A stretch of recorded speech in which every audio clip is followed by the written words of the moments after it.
How to create a Podcastle AI account for free.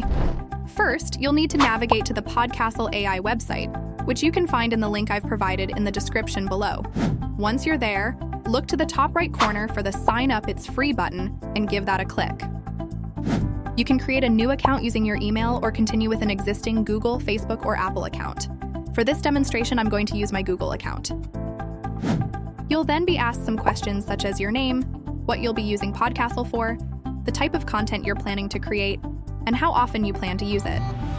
Try to give as much detail as you can. It helps Podcastle better tailor the experience to your needs. If you're looking to set up a team, the next screen is where you do it. But don't worry if you're flying solo. For now, the I'm individual skip this step button is there for you. You'll then be presented with various purchase plans.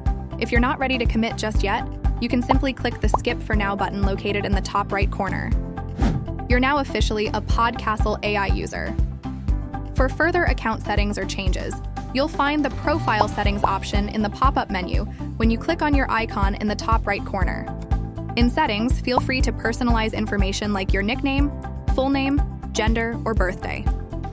Lastly, if for any reason you need to delete your account, the Delete Account button is located right at the bottom of your screen.